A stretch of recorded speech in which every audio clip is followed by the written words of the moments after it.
At family dinner, I found out about my sister's luxury vacation while I was helping her, so I said enough. How dare you say no? My dad said. I went and cancelled all payments, and then I had been helping my sister, Emily, financially for 2 years. She made it sound like her life was barely holding together. She had 2 kids, a deadbeat ex-husband who couldn't get a job, and bills that kept piling up.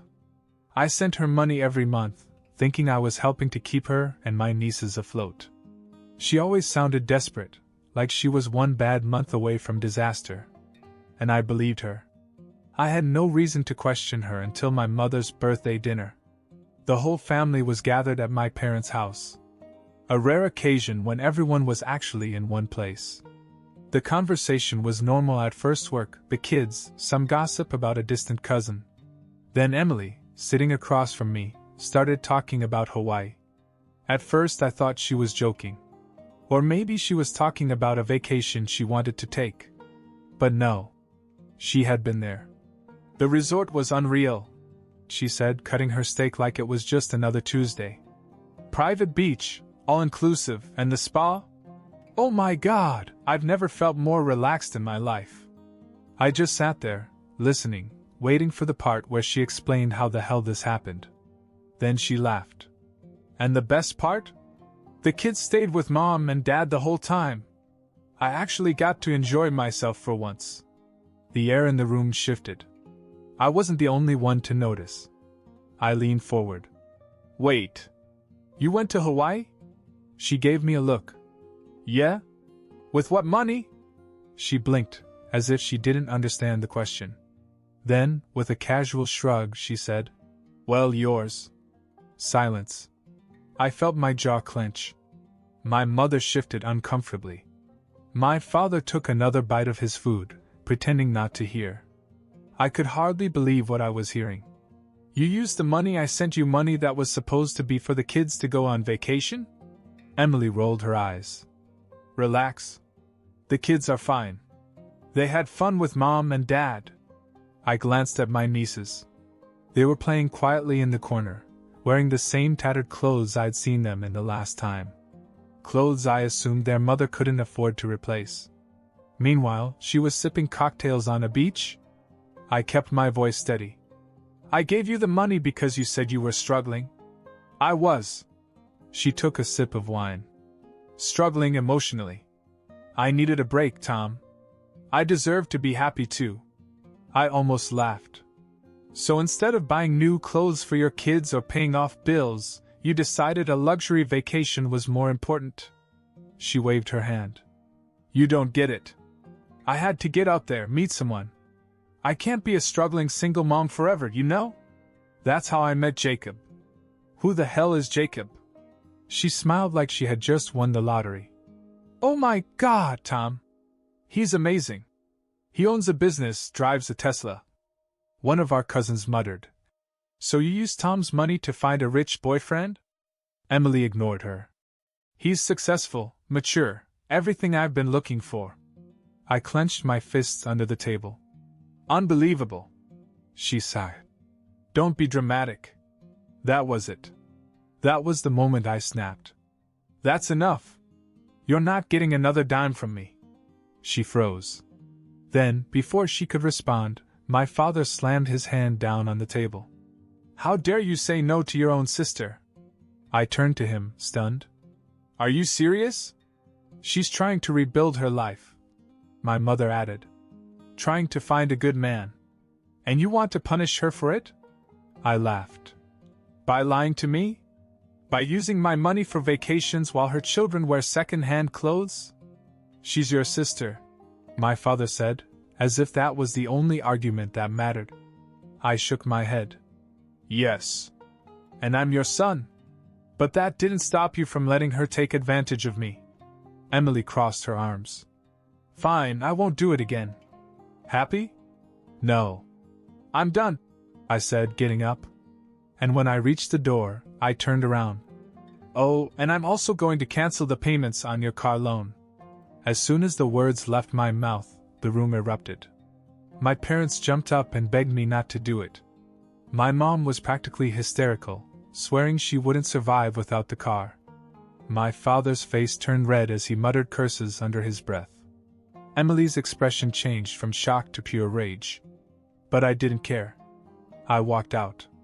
And this? That was just the beginning. I walked out of my parents' house with them yelling after me, but I didn't care. My hands were shaking with rage as I got into my car and drove home. My mind was racing the whole way. 2 years. 2 years of cutting back on my own life so that Emily and her kids wouldn't have to struggle. And all the while she had been lying. Using my money for vacations, for some fantasy of finding a rich guy, while her kids wore worn-out clothes. As soon as I got home, I opened my banking app and started cutting her off. First, I canceled the automatic transfers for Emily's rent and utilities. Then I pulled up my parents' car loan, the one I'd been paying for almost a year because they swore they couldn't afford it, and canceled that, too. It felt good. Like taking back control. Then my phone started to explode. The first text was from Emily. Emily. What the hell, Tom? My rent just bounced. Fix it. I ignored it. Then my mom called. I sent her to voicemail. My dad called right after that. Then Emily again. Then my mom. Again. And then the guilt trip began. Mom, I hope you're happy. If I end up in the hospital from stress, it'll be your fault. I sat there staring at the message, my jaw clenched. They didn't even try to apologize. No acknowledgement of what they had done, just straight to making me feel like the villain. Emily texted again. Emily, you're seriously doing this? You're just going to let me and my kids end up homeless? You're unbelievable. I took a deep breath before replying. Me. You lied to me. For 2 years. You said you were struggling, but you used my money for vacations. I helped because I thought you needed it. You don't. You're on your own now. The reaction was immediate. Emily. Wow. You're such a selfish bastard. Do you have any idea how hard it is to be a single mom? I needed this trip. I was trying to find a good man so I wouldn't have to struggle forever. But you wouldn't understand because you don't care about family. I could feel my blood pressure rising. Me. Your kids are wearing hand-me-downs while you sip cocktails at a 5-star resort. You're not looking for a good man, you're looking for a sugar daddy. And you expected me to pay for it. No answer. Then my father called again. This time I picked up. Are you out of your mind? He snapped the second I answered. I sighed. What do you want, Dad? I want to know why the hell you canceled the car payments. We were counting on you for that. I almost laughed. You counted on me? This was supposed to be a temporary thing while you got back on your feet. It's been a year. You can't just take that away. I can. And I did. That's unforgivable, he said. You're punishing your own family over a stupid misunderstanding. I gritted my teeth. A misunderstanding? She cheated me for 2 years. It's called helping your sister, Tom. Something you obviously don't understand. I hung up. I thought that was the end of it. But the next morning I realized it was just the beginning. I woke up to 17 missed calls. Emily. Mom. Dad. Even a couple of texts from my aunt asking what the hell was going on. I sighed, already dreading the day. I knew they wouldn't just let this go, but I didn't expect them to escalate things this quickly. Then came the knocking. Loud. Rapid. Angry. I already knew who it was before I even checked the peephole. I swung the door open to find my mom and Emily standing there, arms crossed, both looking like they were ready to tear me apart. We need to talk, my mom said, pushing past me into the house. Emily followed, slamming the door behind her. What the hell is wrong with you, Tom? I crossed my arms. Good morning to you too. Mom ignored that. You're going to fix this. Now. I let out a short laugh. Fix what? The fact that I stopped letting you guys use me as a bank? Emily threw her hands up. You're being insane. I have bills to pay, Tom. My kids need a home. You can't just cut me off like that. I leaned against the counter. You mean the same kids you ditched at Mom and Dad's so you could run off to Hawaii? She clenched her jaw. It was one trip. Paid for with MY money. Mom stepped in. Listen, I understand you're upset. But you're taking this too far. You can't just abandon your family like this. I stared at her. Abandon? I gave Emily thousands of dollars over the last 2 years. I paid for your car. I helped every time you asked. And what did I get in return? Lied to. Taken advantage of. Emily groaned. You're being so dramatic. You're my brother. You're supposed to help me. I shook my head. Not like this. Mom's expression darkened. If you don't help her, what do you expect her to do? End up on the street? And us too? That's what you want. I exhaled sharply. You guys are not my responsibility. Emily had plenty of money, my money, but she spent it on herself. That's on her. Emily's voice dropped. I swear, Tom, if you don't fix this, I'll... I cut her off. You'll what? Go on another vacation? Buy a new designer bag? Cry to Mom and Dad some more? Her face turned red with anger. You don't understand, Tom.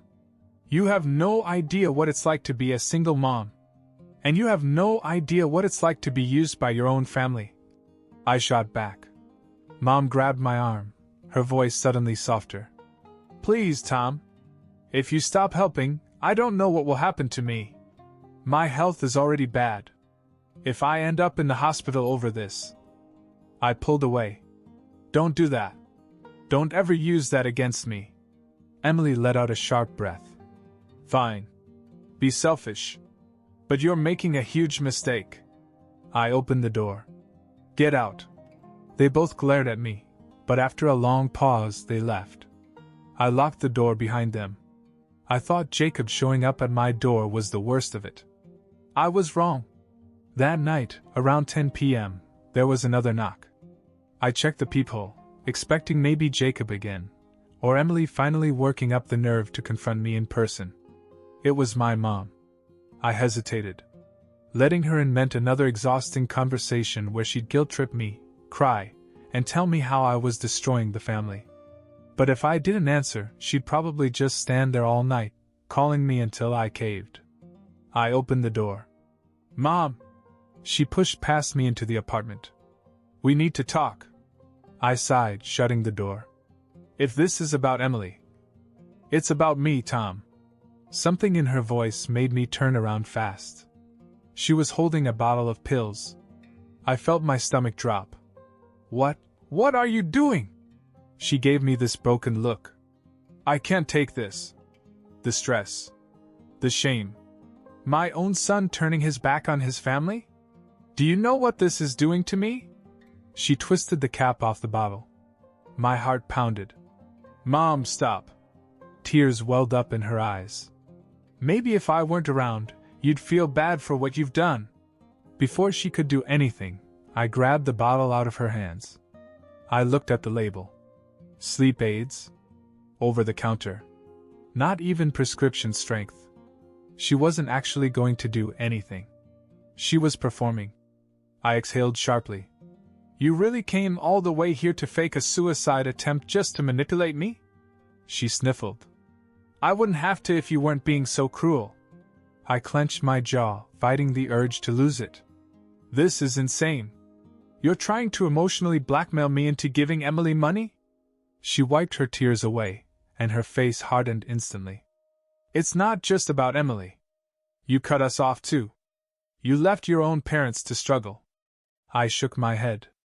You're struggling because you expected me to keep bailing you out forever. That's not my problem. She gripped my arm, her nails digging into my skin. Undo this. Right now. I pried her fingers off me and opened the door. Go home, Mom. She stared at me, her lips pressed together. Then, in a whisper, she said, Fine. But if I end up in the hospital, you'll have to live with it. I said nothing. She walked out. I locked the door behind her, my whole body tense. Then my phone vibrated. Emily. Wow. She just left your place. You really wouldn't even help our mother? Emily. What kind of son are you? Dad. I always knew you were selfish, but this? You're dead to me. I turned my phone off. I told myself it was over. But the real nightmare started the next morning. I woke up to an email from my boss. Subject, urgent, HR complaint. I opened it, my stomach twisting. An anonymous complaint had been filed against me. Someone claimed I had been stealing company funds and misusing corporate resources. It was serious enough that HR wanted a meeting. I sat there staring at the screen, my heart pounding. I knew who was behind this. Emily. Or worse, Emily and my parents. This wasn't just family drama anymore. They were trying to destroy my life.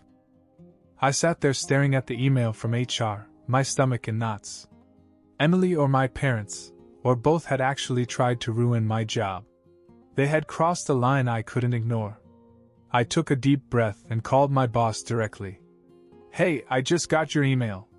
Can I come in and clear this up now? Yeah, he said. I'll be honest, I was surprised to get this complaint. It didn't seem like you. I knew then that I was safe. If my boss had doubts about the allegations, it meant that Emily's plan was already falling apart. When I got to the office, I sat down with HR and calmly walked them through everything. I showed them my financial records that proved I hadn't misused company funds. I even told them the truth that I had family members who were upset with me for cutting them off financially. By the time I left the meeting, the complaint had been dismissed. But I wasn't done. I went straight to my parents' house. I wasn't going to wait for another attack, I was going to end this now. When I walked in, my dad was sitting on the couch watching TV as if nothing had happened. Emily was there too, scrolling through her phone. My mom came out of the kitchen, her expression changing when she saw me. Tom, she said carefully, you should have called before you came over. I ignored her and looked directly at Emily. You tried to get me fired? She didn't even flinch. I don't know what you're talking about. I pulled out my phone, opened the email from HR, and held it up. You really think I wouldn't find out? She scoffed. You can't prove it was me. I turned to my parents. And you too? Did you let this happen? My dad waved his hand. Oh, don't be so dramatic. If you had just kept helping your sister, none of this would have happened. I clenched my fists. Let me make this very clear. If any of you contact me again, if you so much as breathe in my direction, I will go to the police. Emily rolled her eyes. For what? For harassment. For making false accusations against me. For sending Jacob to my door to threaten me. My mother's face paled. Now, Tom, let's not take this too far. I cut her off. Too far? You're the one who escalated this. I have screenshots of texts, call logs, everything I need to prove what you've been doing. If you don't leave me alone, I'm going to press charges. Silence. My dad's jaw tightened, and Emily's smug expression finally faded. My mom looked like she was about to cry again, but for once she held her tongue. I turned to leave. I mean it. Stay away from me. Then I walked out. It was quiet for a few days. No texts. No calls. I almost started to think they had finally given up. Then my cousin Jake called me. Dude, he said, I just heard from Aunt Linda that you got fired for stealing from your job. What the hell is going on? My stomach dropped. I didn't get fired. Who told you that? She said your mother told her. And that you had mental problems and were pushing the family away. I exhaled sharply. Of course. If they couldn't manipulate me, they'd try to ruin my reputation. Over the next 2 days, relatives kept contacting me. My uncle said he had heard I was gambling. My grandmother called to say she was praying for me because my parents had told her I was having a breakdown. I was done. I sent out a big message on the family group chat.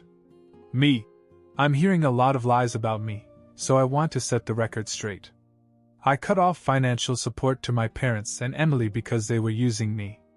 They retaliated by spreading false rumors and even tried to get me fired. Nothing they're saying is true. If anyone has any questions, please ask me directly. Then I started getting phone calls. This time, not to yell at me, but to support me. My aunt, my uncle, some cousins, they were all furious when they realized what had really happened. One by one, they told me that they believed me. That they were disgusted by what my parents and Emily had done. Then my uncle told my father directly, "Leave Tom alone. If you keep this up, you're going to lose the rest of the family." And just like that, it was over. The calls stopped. The messages stopped.